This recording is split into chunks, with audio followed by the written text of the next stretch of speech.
Hey everyone, Nashi here. So we recently got some new KR updates, and they are exciting for Maehwa. And I got the patch notes up here, and I got a few other clips to kind of show what the changes look like, and let's dive right in. So for Maehwa, first thing on the list, shift+Q and the State of Awakening, basically. They added it so that you can use Red Moon more immediately.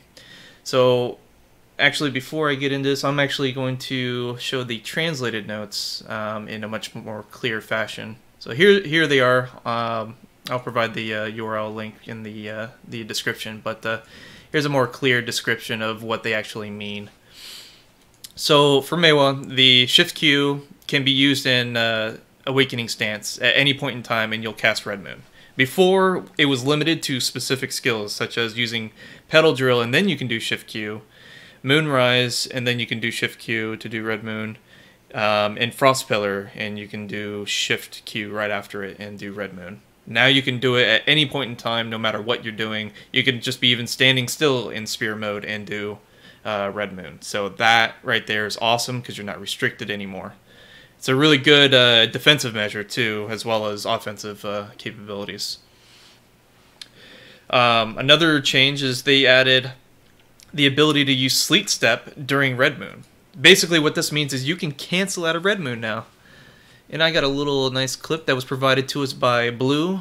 So shout out to him, and awesome. That was awesome of him to provide these updates. Let me go ahead and reload this. Get this. Yeah, fix this video. So here is the MP4 video that he provided to demonstrate this issue from KR. So he does Red Moon and then he Sleet Steps out, and it's smooth looking, so that's really nice. That means you have Frontal Guard during that, and then you have Super Armor during Sleet Step, unless you have Sleet Step on cooldown, so just be wary of that. But that means from a large scale perspective, we can use Red Moon and then get out of there by doing Sleet Step and then back chase out of the situation if we need to. That's so we're not like sitting there in Red Moon getting stuck and then killed ultimately. So that's really nice. That helps provide more versatility and flexibility with Red Moon. The next change is switching to Awakening after using Red Moon will be faster. So right now there's a slight delay after the last hit of Red Moon, which kind of leaves us vulnerable. It's our quote-unquote hole, if you will. So I'll show what that looks like here. And this is also compliments from Blue. So as you see, immediately after he lands and does the final slash, he does the kerispear weapon swap. And this is the forward one. So that's a lot faster than what it currently is. So if I were to show you what it is currently, I can do Red Moon. It requires me to move forward in order to make it work. So there's that little bit of delay there, so it's a little bit faster now. It really helps. It'll help with you getting caught. And then here's the other one where it's the S swap. So that's the one where you're standing still and you just do a little downward poke. It doesn't float or anything. Neither of them float. The forward one used to float, but it doesn't anymore. So yeah, they're both frontal guard too. So both protected right out of it. So that's really nice. And we'll get rid of those. And next changes would be they added I guess they added a description change so that you can use this during Red Moon, or they added it so that you can switch. You can use Sleet Step in Sword Stance. So that's just a description change. Royal Rage stamina cost has been reduced to 150, and the stun applies in PvP. This is huge for us. The other ones are really good.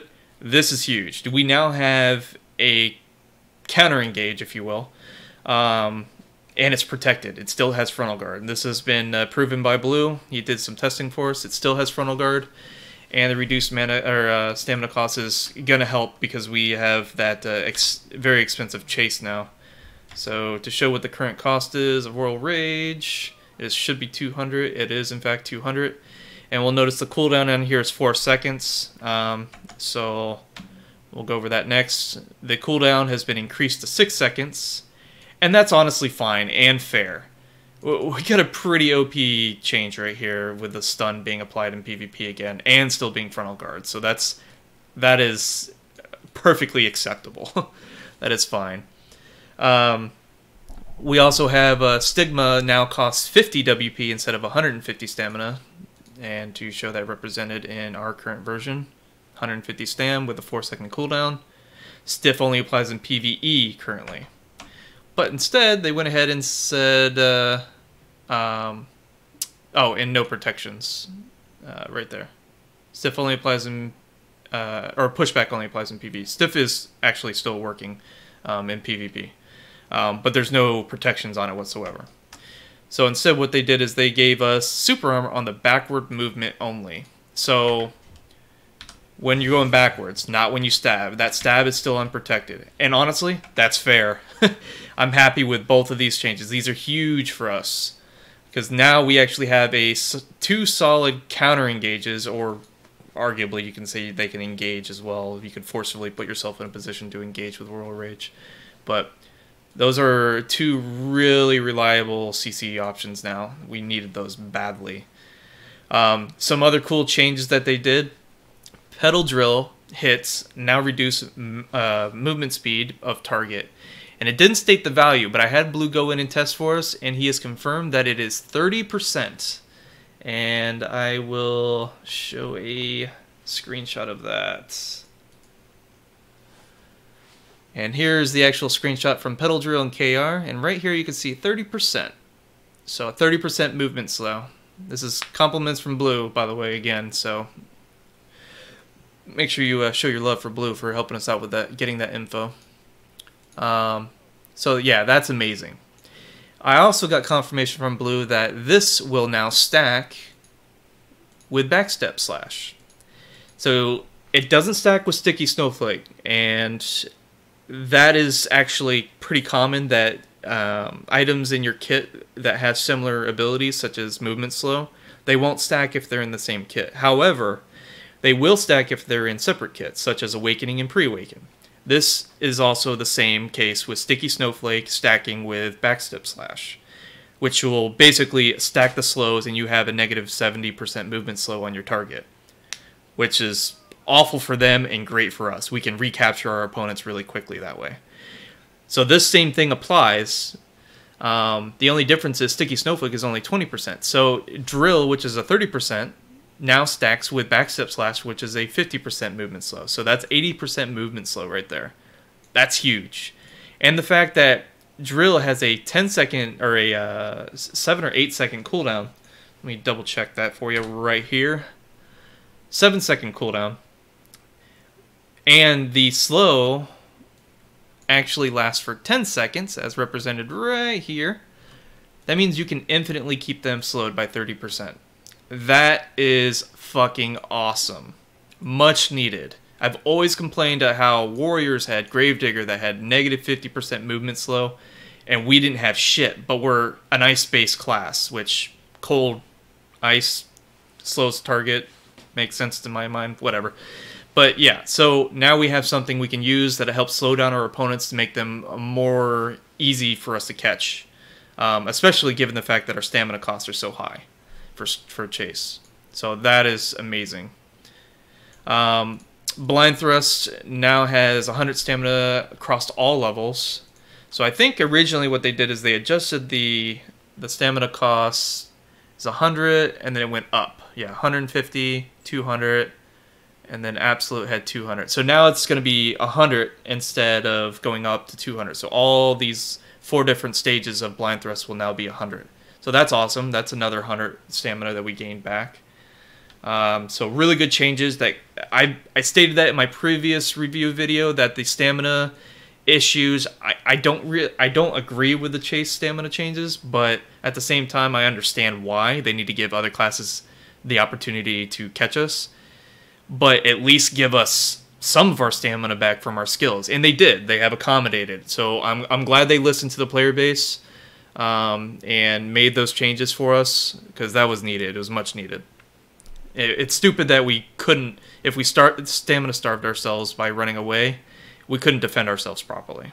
But now we will have that capability, especially at least with Stigma, to be able to, that 50 WP, or 50 stamina. Actually, I read Stigma wrong, or maybe that's a translation issue. Stigma only cost stamina before, and it actually only costs WP now. Wow, I overlooked that entirely. That's huge. So now we don't even have stamina costs on Stigma. It's purely WP. That's perfectly fine. That's even better than what I thought it was. So that's awesome. That's really great changes right there for our stamina. And then of course the final change, which was also welcomed, I'm sure, for a lot of people. Cloudstab now has a 16-second cooldown instead of 25, which is currently as it is in our version, 25 seconds at the top. So those are all great changes. This means we have more burst potential on a regular basis. It also means we have more heal potential on a regular basis, which is something I complained about in when we got our Rabam skills. I said I like the fact that they gave us spot heals with Crimson Gust and the Maehwa's Ultimate Will, but I wish that they gave us more ways to heal ourselves for spot heals. This is fine. They gave us a combat-based heal, and that's fine. The cooldown for our highest damage burst output, that's perfectly fine and acceptable. Couple things, and I'm not trying to complain about it, but I'm sure most Maehwas would agree. They're putting a lot of emphasis into Red Moon for some reason. They have some weird infatuation with Red Moon, and that's fine. It does a lot of damage for us, and it's a lot of AoE. It floats targets against frontal guard. That's great. And all the new stuff that they gave it helps it be that much more reliable. My only concern is our large scale still sees some aspects that we struggle in. We don't really have too many options other than Red Moon and Petal Drill to engage with. So they gave us new features and additions to assist with that, but all they're doing is reinforcing the same thing that we already have. They made them more reliable, which is great. But, you know, this is only going to be as effective as it is right there, and then we got to wait for 7 to 8 seconds before we can do it again. Because drill is 7 seconds, then 8 seconds for Red Moon cooldown. So, actually, they're both 7 seconds. For some reason, I thought they were 8 seconds, but they're both 7. Anyways, so that's great and all that they're reinforcing that and making them better. But honestly, in my opinion, I'm surprised they actually haven't given us super armor back on Petal Bloom and removed the knockdown from PvP. I hate to fucking suggest that, because we need our knockdown. We need it. But at the same time, Petal Bloom was such a vital role in our large-scale damage output, and now we don't have it. And it's a concern, because now it's just a combo piece, and it's, mind you, it does great as a combo piece, but it's only for 1v1, and maybe some clutch 1vx moments. But from a large-scale perspective, it's too vulnerable. It's rendered ultimately useless in large scale, and that's very sad that that is the case. So hopefully they maybe listen to the player base about doing something about Petal Bloom, maybe giving a knockdown elsewhere, or I don't know, something. We need something for Petal Bloom, I feel, because it's just too vital of a role for us, or a skill for us in our kit for large scale. I haven't seen them look at anything with evolving Sticky Snowflake with a frontal guard, but you know what? It's fine. The changes they just gave us, I can't really complain about that. The Petal Bloom isn't really a complaint, it's just a very highly requested suggestion that they do something about it. But yeah, as far as my take on everything, great changes. Much needed. Maehwa needed these. Like I said in my last review video a couple weeks ago, we were stamina starved. I didn't mind the chase changes, but they needed to remove stamina from our skills, and they have. I'm happy with that. I also said our large-scale potential needed some work. They've kind of accommodated that by making Red Moon more reliable and Drill more reliable and more useful. So overall, I'm pretty happy with the patch. I'm can't wait for it to come to NA and test it out myself. But as far as combo potential changes, it doesn't really change anything from us from a combo perspective. It just means we can use Red Moon more freely.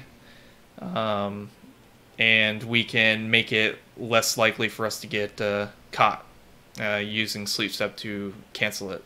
So that's all really good stuff. So yeah, I mean, if you have any questions or comments, you felt this information was useful, go ahead and give a like, comment down below. If you have questions, I can try to answer them as soon as I have an opportunity to. I know some people are requesting some other things like add-ons and skill guides and stuff like that. Honestly, it's going to take me a minute to get all that stuff together, so bear with me while I get all that going. I want to actually have something a little bit more constructed and presentable rather than doing a improv type video like this.